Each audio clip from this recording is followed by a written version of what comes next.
Hai adik-adik hebat. Apa kabar kalian? Kalian berharap semua selalu dalam keadaan sehat ya. Nah adik-adik hebat, kita akan melanjutkan materi pada buku tema 2, subtema 1, pembelajaran kedua. Nah, simak video ini sampai selesai ya. Semoga video ini bermanfaat untuk adik-adik semua. Nah, adik-adik hebat, materi pembelajaran yang kita akan bahas di saat ini yaitu yang pertama adalah kata tanya dan fungsinya. Yang kedua, sistem pernapasan pada manusia.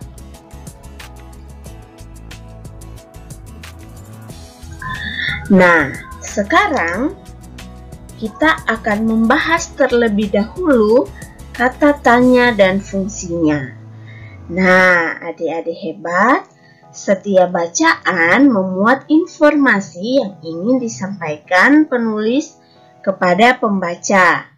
Dengan membaca, pengetahuanmu akan bertambah. Bacaan yang dapat menambah pengetahuanmu berasal dari berbagai sumber seperti koran, majalah, buku, ataupun internet. Informasi dalam bacaan dapat kamu pahami dengan menjawab pertanyaan adik Simba. Apa ya itu adik Simba? Nah, pertanyaan adik Simba itu yaitu apa, di mana, kapan, siapa, mengapa, dan bagaimana.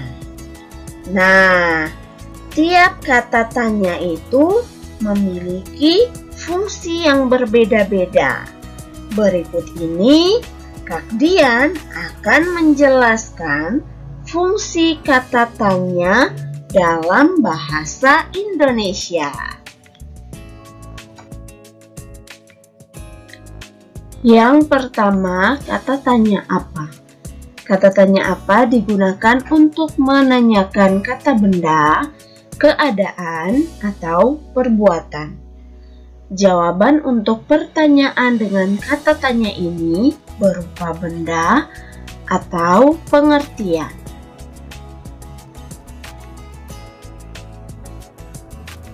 Yang kedua, kata tanya di mana. Kata tanya di mana digunakan untuk menanyakan tempat. Jawaban untuk kata tanya ini berupa nama tempat, ruangan, atau daerah.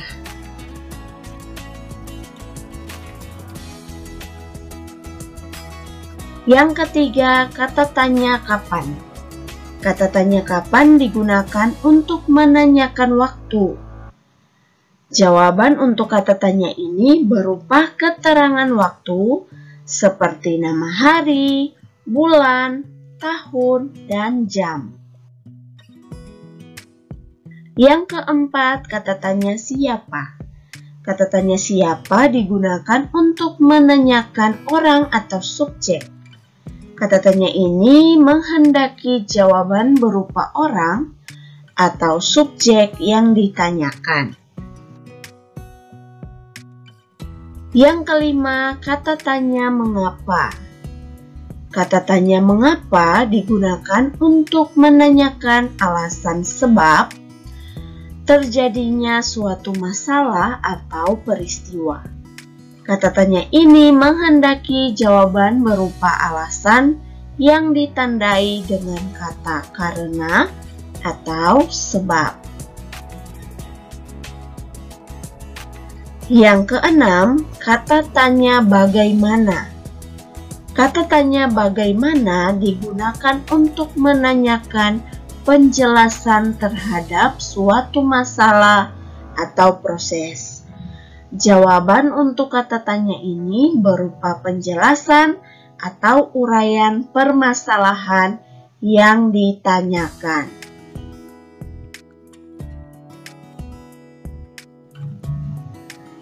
Nah, adik-adik, ini ada contoh kalimat tanya yang kalian buat berdasarkan kata tanya apa, di mana, siapa, mengapa, dan bagaimana. Nah, adik-adik bisa lihat kalau contoh kalimat tanya yang pertama, apa saja alat pernapasan manusia? Nah, kita sudah menggunakan kata tanya apa. Nah, yang kedua, kata tanya di mana. Kalian memberikan contoh kalimat tanyanya, di manakah tempat pertukaran antara oksigen dan karbon dioksida? Nah, yang ketiga, kata tanya siapa. Nah, sebagai contoh kalimat tanya, yaitu organ pernapasan siapakah yang dibahas dalam kutipan buku tersebut? Nah, kalimat tanya yang keempat, mengapa? Nah, contoh kalimat tanya yaitu mengapa hidung disebut sebagai indera pembau? Dan yang kelima, kata tanya bagaimana. Nah, dengan contoh kalimat tanya yaitu bagaimana bentuk tenggorokan pada organ pernapasan. Nah, itu semua disebut sebagai contoh kalimat tanya. Adik-adik hebat, sekarang kita masuk dalam pembahasan selanjutnya, yaitu sistem pernapasan manusia. Nah, masih ingatkah adik-adik ciri-ciri makhluk hidup? Ayo, apa saja ciri-ciri makhluk hidup? Salah satunya adalah bernapas. Ya, bernapas merupakan proses menghirup oksigen dan mengeluarkan karbon dioksida. Dengan demikian, dalam bernapas, manusia melakukan aktivitas inspirasi dan ekspirasi. Apa ya itu inspirasi dan ekspirasi? Nah, kalau inspirasi adalah proses pemasukan udara ke dalam tubuh, sedangkan ekspirasi adalah pengeluaran udara pernapasan dari dalam tubuh. Nah, kedua proses ini dilakukan melalui organ pernapasan. Secara umum, sistem pernapasan manusia tersusun atas organ-organ pernapasan yang terdiri atas hidung, faring, tenggorokan, dan paru-paru. Ayo kita bahas satu-satu ya adik-adik hebat.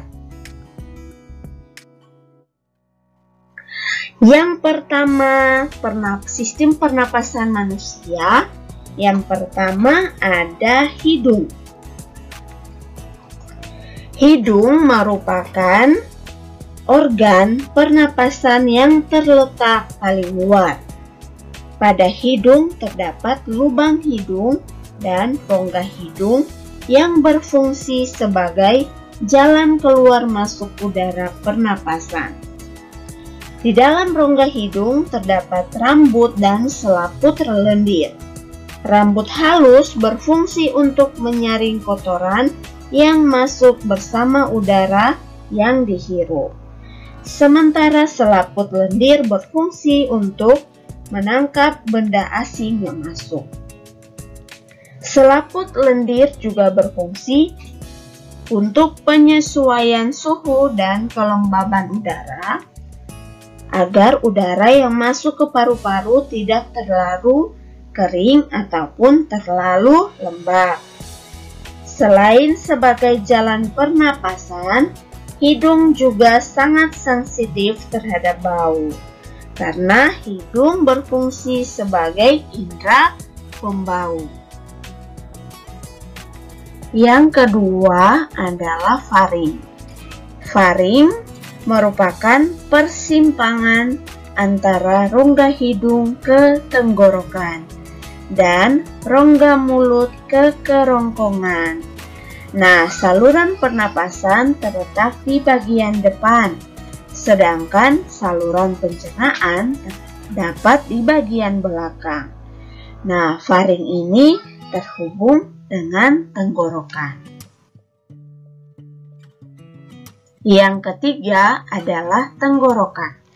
Nah, tenggorokan ini merupakan bagian dari organ pernapasan yang berupa saluran seperti pipa. Tenggorokan ini terdiri atas 3 bagian. Yang pertama, pangkal tenggorokan yang biasa disebut laring. Yang kedua, batang tenggorokan yang biasanya disebut trakea. Dan yang ketiga, cabang batang tenggorokan atau disebut sebagai bronkus.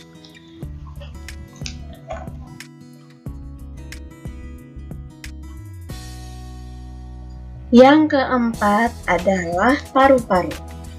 Paru-paru merupakan organ utama dalam sistem pernapasan.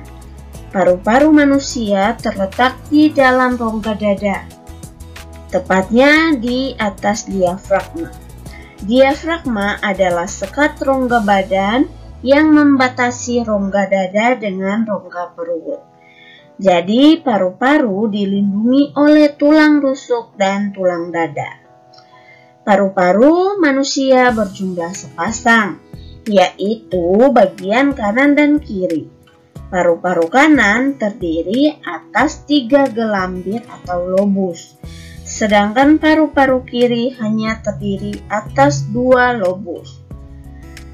Kemudian pada bagian luar paru-paru terdapat 2 lapis selaput pembungkus paru-paru yang disebut pleura.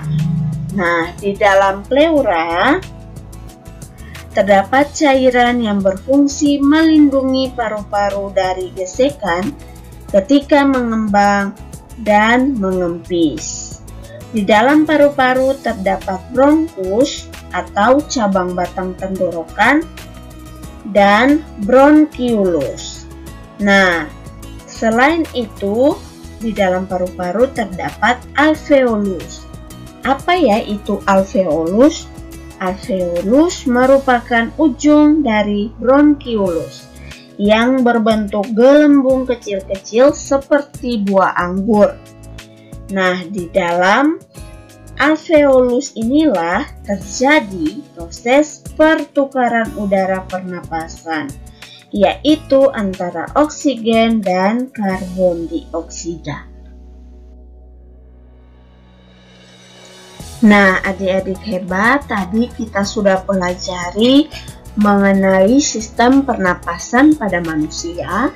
Sekarang kita akan membahas materi berikutnya, yaitu tangga nada diatonis mayor. Nah, tangga nada adalah urutan nada yang disusun secara berjenjang. Misalnya mulai dari do sampai dengan si. Nah, dalam seni musik, tangga nada dibagi menjadi 2, yaitu tangga nada diatonis dan tangga nada pentatonis. Nah, tangga nada diatonis adalah tangga nada yang terdiri atas 7 nada. Tangga nada diatonis dikelompokkan menjadi 2, yaitu tangga nada diatonis mayor dan tangga nada diatonis minor. Adik-adik hebat, tangga nada diatonis mayor adalah tangga nada yang mempunyai pola jarak. Nah, tangga nada diatonis mayor di bawah ini termasuk tangga nada do sama dengan C, Artinya tinggi nada Do sama dengan nada C pada alat musik keyboard atau alat musik melodis lainnya. Nah, di sini adik-adik perhatikan pola jarak tangga nada diatonis mayor. Jadi, apabila adik-adik temui seperti ini, berarti itu adalah tangga nada diatonis mayor yang mempunyai pola jarak seperti di bawah ini.